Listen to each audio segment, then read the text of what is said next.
Alrighty guys, thanks for tuning in to episode 2 of the E46 M3 Turbo build. On today's episode, we're going to be removing the engine, breaking it down all the way down to the bare block. So that means no more accessories, fully taking it out of the car. And we're going to mock up the turbo manifold on today's episode as well, just to see how it fits, if the exhaust studs work and whatnot. As you guys can see here, I completely butchered the recording job. Forgot to hit record when I was setting up the car as far as jacking it up and removing the whole front end and disconnecting everything. But there are plenty of YouTube videos on how to remove the engine and trans, so I will link some of the ones that I've used in the past in the description. But anyways, you can see motor is out nice and freely, was hung up on that power steering hose there. So now what we're going to do is we're going to go ahead and remove the trans and remove the clutch flywheel, get the motor on an engine stand, and yeah, we're going to go from there, guys.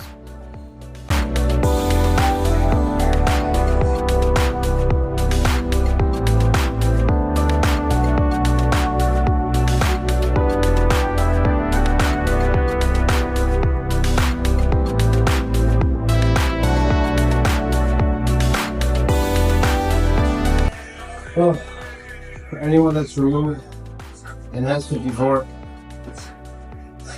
one of the hardest motors to remove.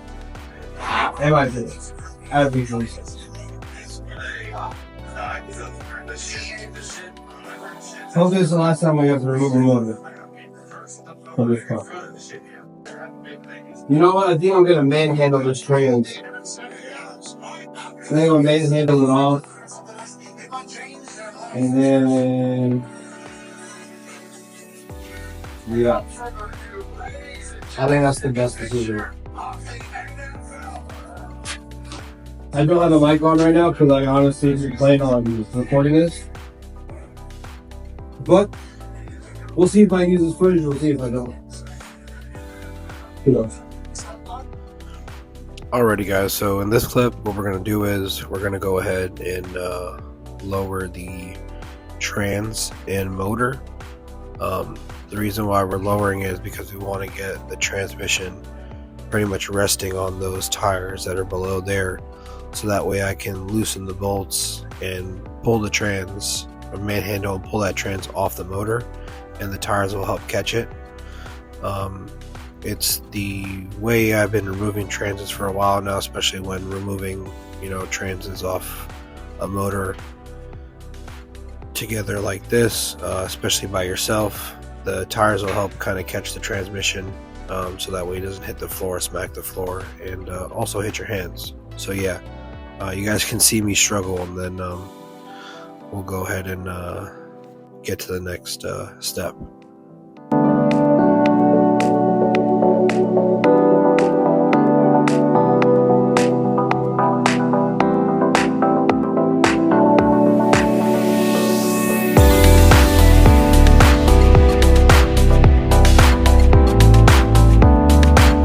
Also, want to give a huge shout out to my little sister.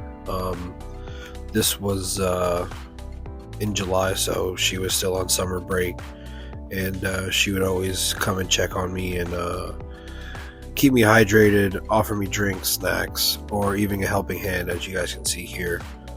So big shout out to her. She definitely came in clutch in some moments that you guys will see along the series.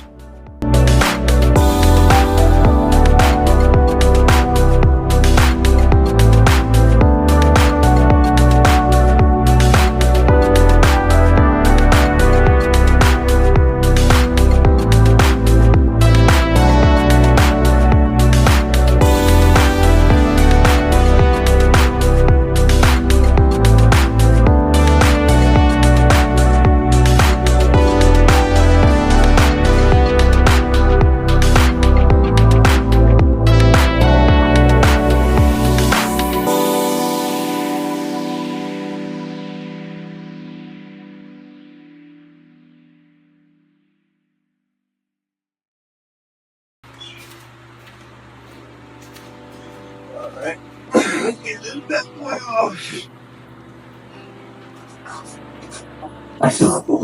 There we go. There we go, boys.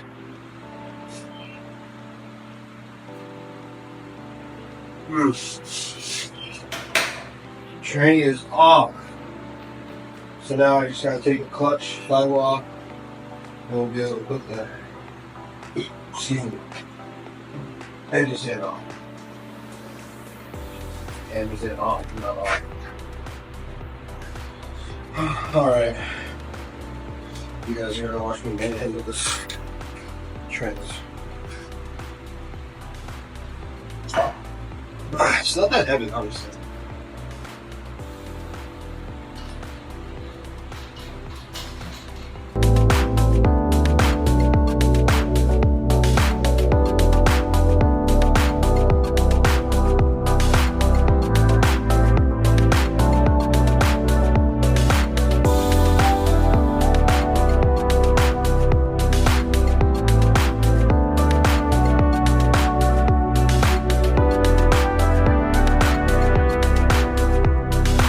Alright guys, about to throw this engine stand on the engine.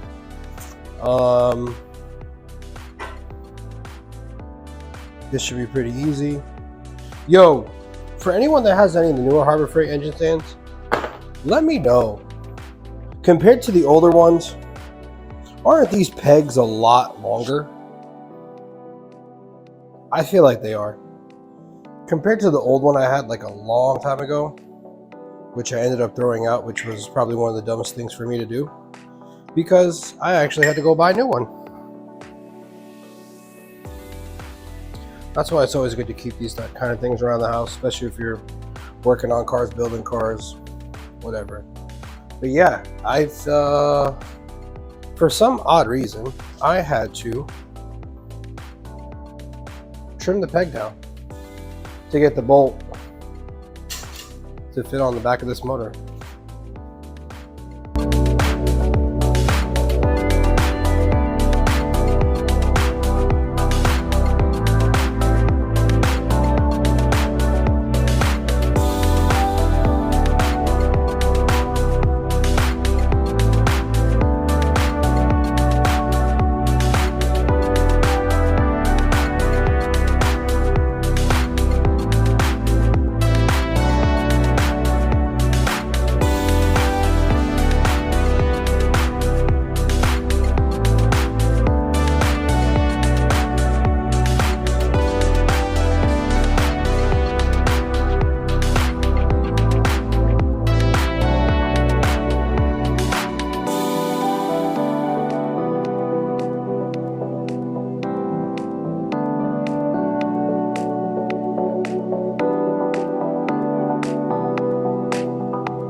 This is all going to be recorded in past tense. By the time you guys are probably seeing all these videos, the car is going to be up and running, hopefully. That's the goal.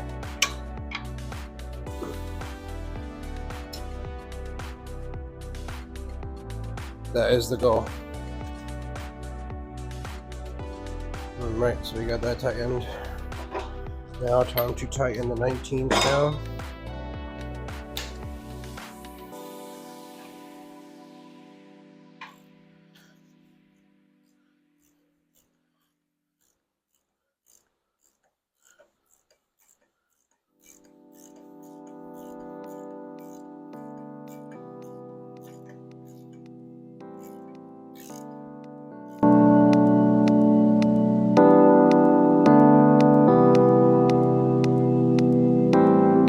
Okay guys, maybe don't cut the pegs down as much as I did. Maybe don't do that. But, or if your hardware store has longer bolts, do that. But I did not trust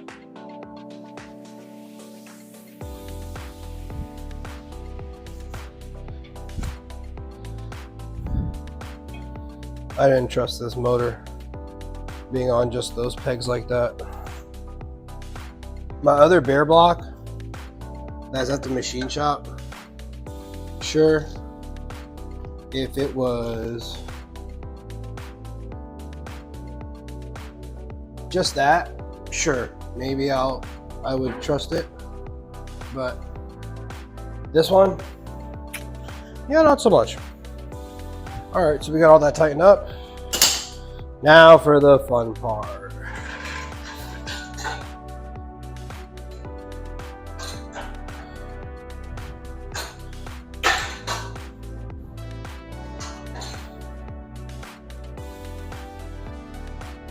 Yes, the motor's on the stand.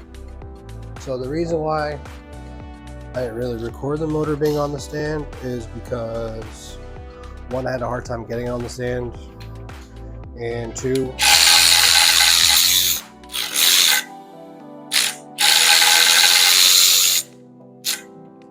it was just a pain in the ass, and I didn't want to film my struggles, and I was kind of annoyed. But either way, motor's on the stand. Now I'm starting to undress it and break it down. I already took off so far the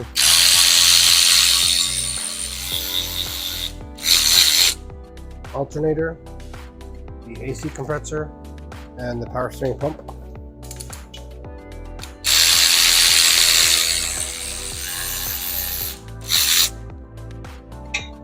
Now I am taking off the headers, which these are OEM CSL headers. Or honestly, OEM Euro headers, CSL headers. I don't know. To my knowledge, I think the Euro headers and the CSL headers are the same.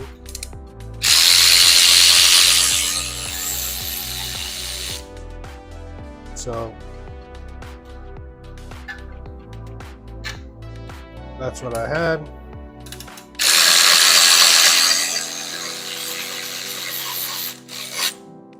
If you can find a set, honestly, I think it's probably one of the best pair of headers for the E46 M3. Only because fit and finish is fire, and the welds are really, really nice, and they sound really good. Now, part of me wants to practice, or not practice, but mock up the turbo manifold on the motor, but I'm not very confident in this motor being on the stand because it's kind of wobbly. So I don't know why that is. That's number one.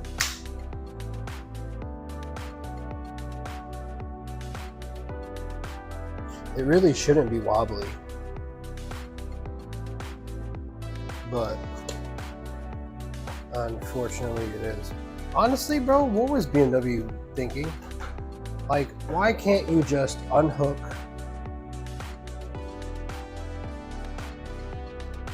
this harness directly from the engine? Like on a lot of newer cars, it literally has, oh, let's not do that. It literally has a couple connectors and boom, it's unhooked. This, you have to take the whole freaking harness out. Like, what were they thinking? And the downside of it is, you gotta take the, not only do you have to take the whole harness out, but it also,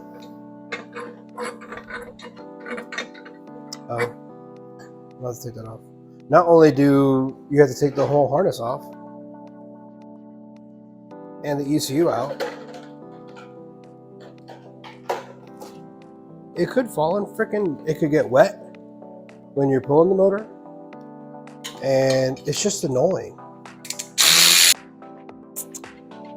Damn, I'm super tempted now to mock up this turbo manifold.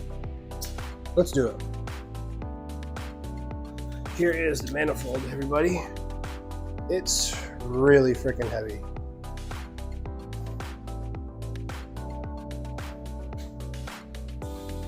But yeah, we got twin scroll, dual wastegates.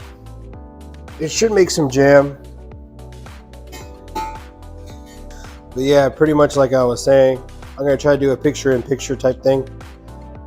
We got twin scroll, top mount, dual wastegate, one right here, one right here.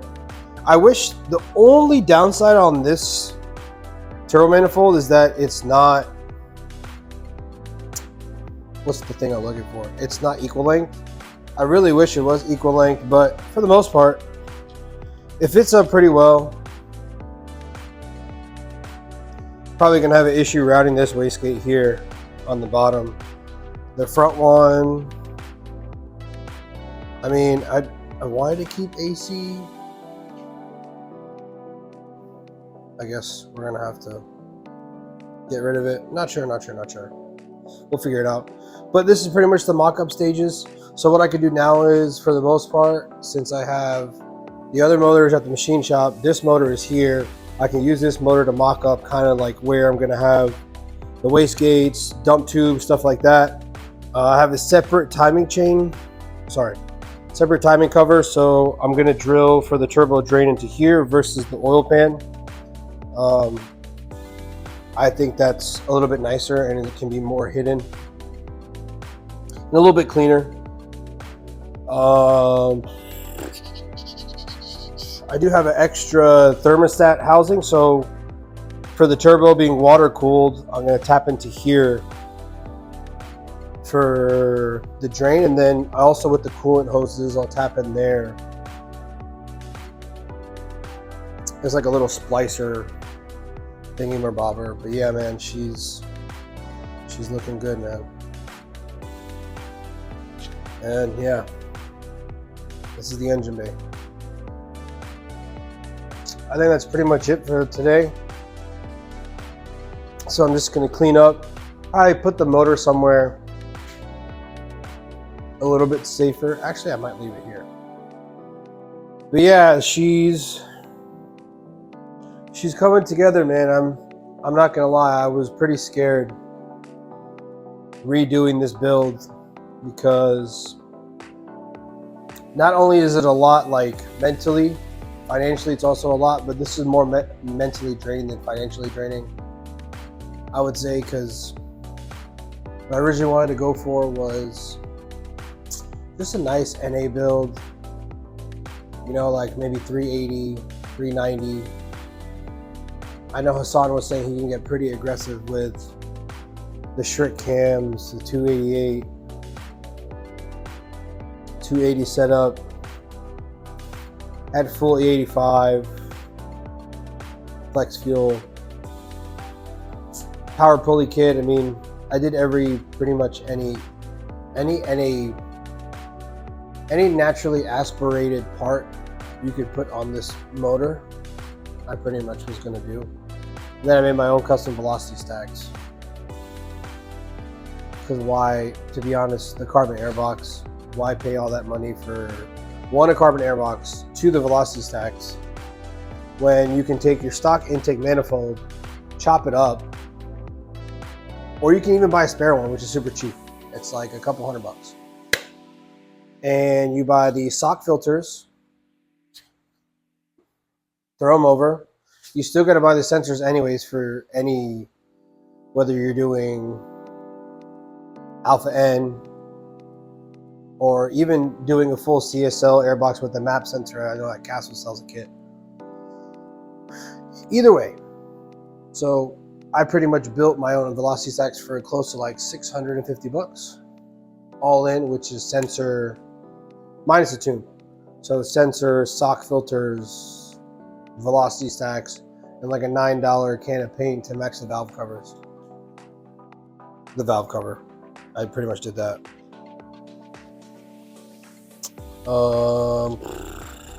But yeah, I don't know where this is going to be spliced in or whatever, but as always, appreciate you guys for tuning in. Appreciate you guys for watching. I'm super excited to share this build with you guys. This is probably going to be the most extensive build I've shared with anyone. So yeah, thanks for coming along the ride, and let's full sender, boys.